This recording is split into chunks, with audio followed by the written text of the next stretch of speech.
utoo fa leneen lu dul di jéem a ay tappale damaa feebar sotti nañ ma damaa def lii. ñun ñëpp ñu gis ñu ko loolu ay tappale la loolu yëpp passé na. jaay doole baaxul ak ci ku mu mën a doon. dëkkandoo yu fonkal seet ci yàlla mi ñu moom. ana jàmbaar yu mag yi borom alal yu bari yi borom xam-xam yu rëy yi ne kenn nekkatu fi. loolu yëpp passé na.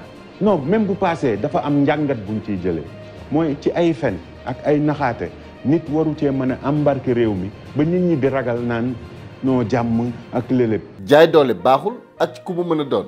tey mën nga baaxle ëllëg nga daal di yàqule. bul nawoo sa doole ba tax nga gaaw a laale. ku yegg si mën ko faale te nga saxoo di baale. doole du wëy. bu dee musiba lay indi sax xeex fen woowu moo gën a dagal. mu ni.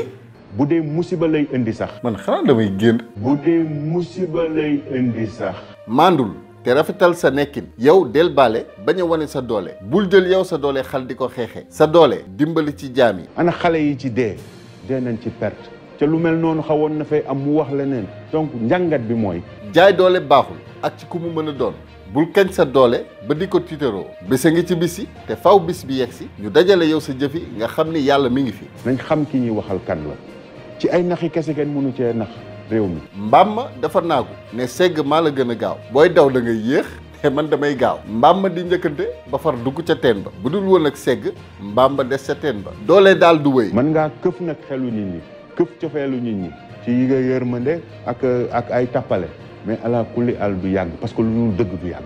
jaay doole sax wóorul ndax kenn xamul fooy mujjee. bul naagu ci sa am-am ndax àddina mën na laa jooy. am-am ak mën-mën dëkkul fenn.